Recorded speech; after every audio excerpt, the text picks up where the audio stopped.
नमस्कार। आज हम बात करेंगे अपने भारत की सनातन संस्कृति की। भारत विश्व गुरु या ब्रह्मांड गुरु, ये बात बहुत अटपटी है और ये बात अटपटी कहने के लिए ही मैं आज आपके सामने इसका थोड़ा सा जानकारी रखूँगा। थोड़ी सी जानकारी इसलिए रखूँगा क्योंकि बहुत ज़्यादा जानकारी एक ही वीडियो में, छोटी सी वीडियो में दी नहीं जा सकती। ठीक है। अब ये बड़ी मजाकिया विषय है। लोग मेरी कई बार मजाक भी उड़ाते हैं इसमें। लोग कहते हैं कि नहीं, ब्रह्मांड गुरु की बात करते हो, विश्व गुरु की बात करते हो, भारत तो सारी संस्कृति, सारा विज्ञान तो बाहर है, विदेशों में है। तब मैं उनको बताता हूँ कि जितना भी विज्ञान विदेशों में है उसमें से अधिकतम विज्ञान हमारे भारत के शास्त्रों से, ग्रंथों से चुराया हुआ विज्ञान है और उस विज्ञान पर उन्होंने शोध अनुसंधान किया और हमारे यहाँ उन शास्त्रों को, उन विद्याओं को, उन विज्ञान की पुस्तकों को ढोंग और ढकोसला मान लिया गया और हम लोग पिछड़ते चले गए, या अगर माना भी तो हम केवल उस पर ताला लगाकर बैठ गए कि नहीं, बस इतना ही है जो इस पुस्तक में लिखा है। ऐसा पुस्तक वाले बहुत सारे लोग हैं कि जो हमारी पुस्तक में लिखा है बस वही कटु सत्य है, जबकि उससे तो बहुत आगे सत्य है। अर्थात ज्ञान पर ताला लगाना ज्ञान का अपमान करना है और वो ज्ञान कभी पूरा नहीं हो सकता, सदैव अधूरा रहेगा। इसलिए ज्ञान पर कभी ताला नहीं लगाया जा सकता, क्योंकि उस पर शोध अनुसंधान निरंतर होता रहे तो ज्ञान आगे बढ़ता है, विज्ञान आगे बढ़ता है और उस विज्ञान का जो चरम होता है वो कभी किसी के हाथ नहीं लगता, क्योंकि विज्ञान का चरम इतना अनंत है, वो केवल ईश्वर और परमेश्वर के पास है। वो हम लोग उस तक नहीं पहुंच सकते, क्योंकि एक परत खुलेगी तो अगली फिर सामने दिखाई देगी, दूसरी खुलेगी तो तीसरी परत सामने दिखाई देगी। हमारे ऋषि मुनियों ने, इसलिए आज इस वीडियो का विषय यही है कि भारत विश्व गुरु या ब्रह्मांड गुरु। तो मेरा भारत जो है, इसको महान बताते हुए, मेरा भारत है इसलिए महान है इसलिए नहीं, हमारे भारत की सनातन संस्कृति महान है। उस संस्कृति में बहुत बड़ा विज्ञान है। पहली संस्कृति है विश्व की जो संपूर्ण विज्ञान के आधार पर है, संपूर्ण वैज्ञानिक है। इसमें कई सारी बातें हैं। प्रकृति की पूजा करना, नदियों की पूजा करना, अर्थात हम उस प्रकृति को, उस परमात्मा को सम्मान देते हैं ताकि हम उन बातों को समझ सके, उस प्रकृति के रहस्य को समझने का प्रयास करें। और जो प्रभु ने दिया है वो सब जीवों के लिए है। सबसे बड़ी बात क्या है, हमारी संस्कृति भी यही कहती है, हमारा शास्त्र भी यही कहता है, हमारे धर्म ग्रंथ भी यही कहते हैं, हमारे जितने भी शास्त्र हैं वो सब परोपकार की बात करते हैं। सभी शास्त्रों में कोई ऐसा शास्त्र नहीं, कोई ऐसा ज्ञान की किताब नहीं। बीच में हाँ ध्यान रहे, बहुत सारी गड़बड़ हैं आज की डेट में। जितने भी आपके हाथ में किताबें हैं, जितने भी शास्त्र आपके हाथ में हैं, क्योंकि ये प्रिंटेड जो हैं, ये आपको इनका मूल लेखक नहीं मिलेगा। ऐसी बहुत सारी गलतियां हैं। एकलव्य का अंगूठा कटवा लेते हैं ये लेखक, क्योंकि एकलव्य ने अंगूठा नहीं काटा था, गुरु द्रोण ने उससे अंगूठा का वचन लिया था, ना कि गुरु द्रोण ने उसका अंगूठा ही कटवा दिया था। आज के लेखक चटकारे लेते हैं, आज के फिल्मकार चटकारे लेते हैं, वो कहीं से कहीं कहानी को जोड़ते हैं और उनके डायलॉग इस तरह से लिखते हैं जो वर्तमान समाज में घटित है, घटियापन लिखते हैं। हमारे शास्त्र भी बिगाड़े हुए हैं, ये ध्यान रहे। मैं शास्त्र की बात कर रहा हूँ, मैं मूल की बात कर रहा हूँ, मैं मूल ऋषियों की बात कर रहा हूँ। जो ऋषियों ने लिखे हुए हमारे ग्रंथ हैं, हम उनकी बात कर रहे हैं और वो आज हमारे पास मूल रूप में नहीं है, ध्यान रहे। तो इसलिए अगर शास्त्र में कोई गलत बात लिखी हो, अगर कोई गलती हो, तो उसको नकार देना जरूरी नहीं है कि वो हमारे ऋषियों ने लिखा है। हमारे ऋषियों की लिखी हुई सभी बातें वैज्ञानिक आधार पर मिलेंगी, कोई गलत बात उसमें नहीं मिलेगी। बाद के विद्वानों ने कुछ जोड़ दिया है, कुछ ऐसे काल में जोड़ा गया जब हम गुलामी के कारण, हम लोग लगभग 1000 साल गुलाम रहे हैं। उस गुलामी के काल में बहुत सारे विद्वानों ने हमारे ऋषियों के नाम से बहुत सारी बातें, बहुत सारे श्लोक उसमें जोड़ दिए हैं जो गलत हैं, इसलिए मैं उनका समर्थन नहीं करता हूँ। मेरी सीधी सीधी बात यह है, हमारा देश विश्व गुरु था, विश्व गुरु है, ब्रह्मांड गुरु रहेगा। और क्योंकि हमारे देश में ही हमारे ऋषियों ने ही ब्रह्म की बात की है, हमारे ऋषियों ने ही पृथ्वी से सूरज की दूरी पहले बताई है, हमारे ऋषियों ने ही शून्य का आविष्कार किया है, हमारे ऋषि मुनियों ने ही सारे वैज्ञानिक तथ्य, इतना बड़ा विज्ञान महाभारत काल में है, इतना बड़ा विज्ञान, उससे भी बड़ा विज्ञान रामायण काल में है, जो कि त्रेता के अंत में है। इसका अर्थ क्या हुआ कि हमने वैज्ञानिक शोध अनुसंधान छोड़कर, मैं एक छोटा सा उदाहरण देना चाहूंगा। ऋषि विश्वामित्र राम और लक्ष्मण को लेकर अपने साथ जाते हैं तो ऋषि विश्वामित्र उनको वो विद्याएं देते हैं जो शोध अनुसंधान करने के बाद उन्होंने शस्त्र विद्या तैयार की थी, जिसके द्वारा राम और लक्ष्मण राक्षसों का विनाश करते हैं। जो वहाँ पर आपदा फैला रखी थी, जो लोगों ने वहाँ बहुत बड़ा भय फैला रखा था राक्षसों ने, वो विश्वामित्र स्वयं भी कर सकते थे, लेकिन नहीं, उन्होंने ये बांट रखा था कि ऋषि का काम है रिसर्च करना, मुनियों का काम है मनन करना। ऋषि मुनि केवल रिसर्च करेंगे, मनन करेंगे और उसके बाद वो विद्याएं उन राजकुमारों को दे देंगे जो राजकुमार राजाओं के पवित्र काम को करने के लिए हैं, जो राजकुमार कुछ अच्छा करने की सोचते हैं या जो धर्म के आधार को सही मानते हैं, जो उसका दुरुपयोग ना करे। इसलिए ये विद्याएं विश्वामित्र जी ने दी। उसके बाद एक महर्षि भारद्वाज का नाम आता है। आज के समय में हमारे बहुत सारे मित्र हैं जो भारद्वाज लिखते हैं, अपने आप को लिखते हैं, उनको भारद्वाज ऋषि के बारे में पूरा ज्ञान नहीं है। बहुत सारे लोग हैं भारद्वाज, हम भारद्वाज ऋषि के वंशज हैं, बिल्कुल हैं, लेकिन वंशज तो हैं, क्या आप भारद्वाज ऋषि के बारे में जानते हैं? तब उनकी बोलती बंद हो जाती है। इसलिए मैं आज भारद्वाज ऋषि का एक छोटा सा उदाहरण आपको दूंगा। श्री राम जी भारद्वाज ऋषि के आश्रम में जब जाते हैं तो वहाँ पर भारद्वाज ऋषि के आश्रम में पूरी विज्ञान की वेधशाला है, शोधशाला है, अनुसंधानशाला है, और उस लैब में, उस लेबोरेटरी में ऐसे ऐसे यंत्र हैं जो पृथ्वी के गर्भ में 40 कोस तक, अर्थात बहुत अंदर तक जाकर वो ऐसे शोध करते थे कि यहाँ कौन सा खनिज है, कौन से खनिज को कितनी दूरी मिलेगी, कितनी मात्रा में है। ऐसे ऐसे यंत्र, बहुत सारे यंत्र, तंत्र, और उस समय के मंत्र विज्ञान भी बहुत प्रबल था त्रेता युग के अंत तक।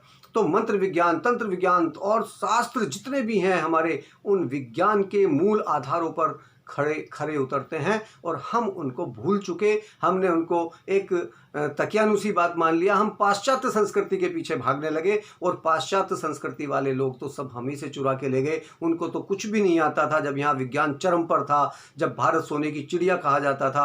उन दिनों तो पश्चिम के देशों को कपड़े भी पहनने नहीं आते थे। उन सी दुनिया में किन की नकल कर रहे हैं हम, हमको ये आश्चर्य होता है। इसलिए केवल इतना समझना है कि हमारा भारत विश्वगुरु है, विश्वगुरु रहेगा, और हम ब्रह्मांड गुरु बने हैं और ब्रह्मांड गुरु बनने की कोशिश करें, क्योंकि आज हम विज्ञान में पिछड़ चुके हैं। आज वह सारा विज्ञान विदेशों में हमारे नाम से डेवलप हो रहा है, हमारी विद्याओं पर, हमारे शोध अनुसंधान, हमारी ज्ञान विज्ञान के ऊपर वो आगे बढ़ रहे हैं और हम उसको पिछड़ते जा रहे हैं। आज अमेरिका की संसद में शांति पाठ होता है, वैदिक पाठ होता है, विदेशी संसदों में होता है, जर्मनी में होता है, लेकिन भारत की संसद में मैंने आज तक वैदिक पाठ, हवन यज्ञ करते हुए किसी को शांति पाठ करते नहीं देखा, क्योंकि ये भारत की संसद है। यहाँ धर्मनिरपेक्षता की बात करते हैं, लेकिन जो मूल धर्म है, विज्ञान का धर्म है, सनातन संस्कृति है, उसको कोई ध्यान नहीं दे रहा है। इसलिए मेरा आज का विषय यही है कि हम ब्रह्मांड गुरु बने, हम ब्रह्मांड की बात करें। हमारे वैज्ञानिक जितने भी विज्ञान वेता हैं, वो विदेशों में हो चाहे देश में हो, वो आज भी हमारी उस संस्कृति को मानते हैं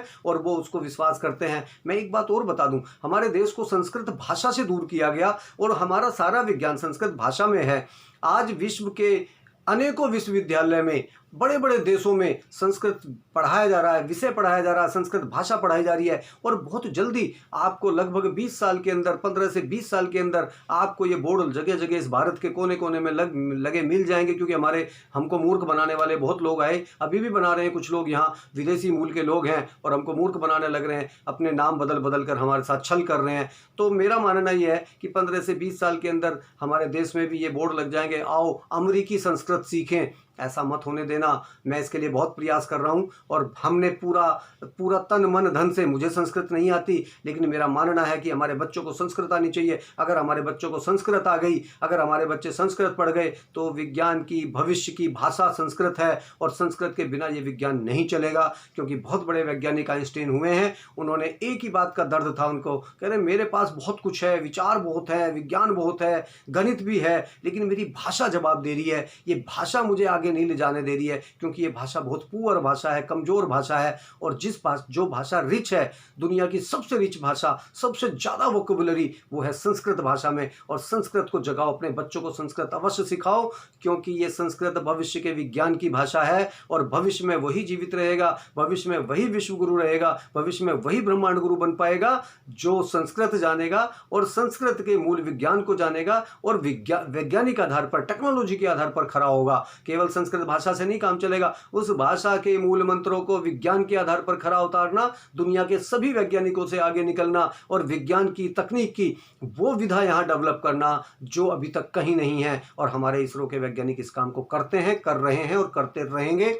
आज हम दुनिया के सैटेलाइट की दुनिया में 105 107 सैटेलाइट एक साथ छोड़ सकते हैं। इसका मतलब हमारे वैज्ञानिकों में, हमारी संस्कृति में, हमारे विज्ञान में, वैज्ञानिकों में हर बात में दम है। केवल एक बार गर्व करके तो देखो अपने ऊपर। आप अपने गांवों को डेवलप कर सकते हैं, अपने शहर को डेवलप कर सकते हैं। आपके अंदर सब कुछ भरा पड़ा है, परमपिता परमेश्वर का वास आपके अंदर है। लेकिन अहम ब्रह्मस्मि कहने वाला केवल भारत है।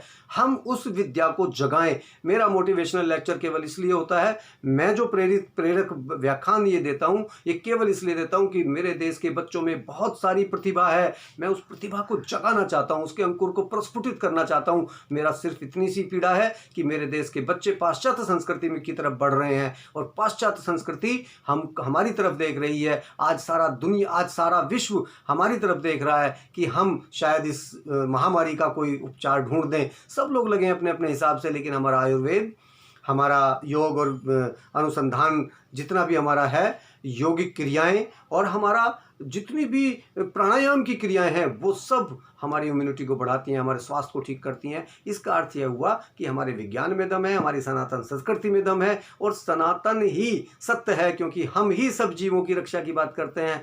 हम ही हैं जो सबकी प्रकृति के कण कण की पूजा करते हैं। हमारी संस्कृति ही है जो सारे विश्व को अपना परिवार मानती है, वसुधैव कुटुंबकम की बात करते हैं। हमारी ही संस्कृति है जो यत्र नार्यस्ति पूज्यते रमन्ते हैं तत्र देवता। तो ये सब भाषा, ये सब विज्ञान की तरीके और वैज्ञानिक भाषा, वैज्ञानिक तरीके, विज्ञान का एक बहुत बड़ा सागर हमारे पास है। सिर्फ उसमें से कुछ बूंद खोजने की जरूरत है। अलग अलग व्यक्ति को, अलग अलग विद्यार्थी को ये शोध करना पड़ेगा, अपनी संस्कृति पर गर्व करना पड़ेगा, अपने आप को जगाना पड़ेगा। बस यही एक अच्छा तरीका है और इस तरीके से हम जीत जाएंगे, क्योंकि ये केवल मेरे अकेले से कुछ नहीं होने वाला, केवल अकेले प्रधानमंत्री नरेंद्र मोदी से कुछ नहीं होने वाला। ये हम सब की ताकत है, हम सब की शक्ति है और हम सबको जागना पड़ेगा।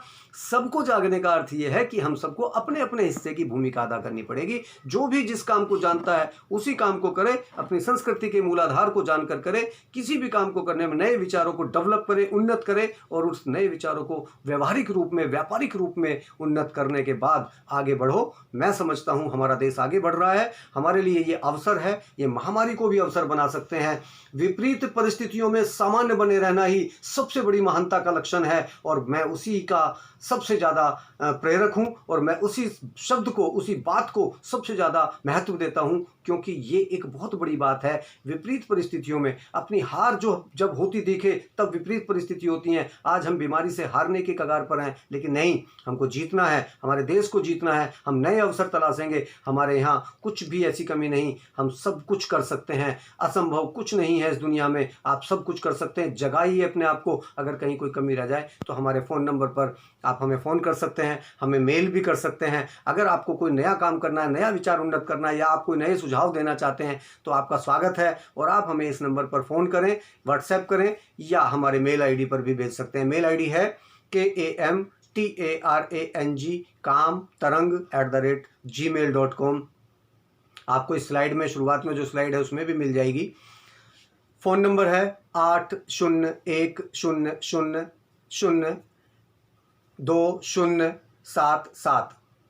80102077 8010002077 और इसी के आगे, इसी विषय को आगे मैं फिर बढ़ाऊंगा अगली वीडियो में और चर्चा करेंगे हम लोग अपने भारत के विषय में, अपने गांवों के विषय में। इसलिए मेरा विनम्र निवेदन है कि आप इस वीडियो को शेयर अवश्य करें, इसको अधिक से अधिक लोगों तक पहुंचाएं। हो सकता है मेरी बात आपको पसंद ना आई हो सकता है मेरी बात आपको समझ ना आई हो सकता है मेरी बात आपको बहुत अच्छी लगी हो, लेकिन अगर अच्छी लगी हो या बुरी लगी हो, लेकिन फिर भी कुछ लोगों को अवश्य भेजें ताकि ये किसी न किसी के काम आएंगी और ये देश जागेगा तो हम सब जागेंगे, हम सबका भला होगा, आपके परिवार का भला होगा, आपके गांव का भला होगा, आपके क्षेत्र का विकास होगा और हमारा विज्ञान उन्नति की तरफ जाएगा। और हमारे संस्कृति के विज्ञान में, हमारे विज्ञान में सबसे बड़ी बात यह है कि हम किसी का नुकसान नहीं करते, हम लोग सबका लाभ करते हैं। कृपया इसको शेयर अवश्य करें। बहुत बहुत धन्यवाद के साथ नमस्कार।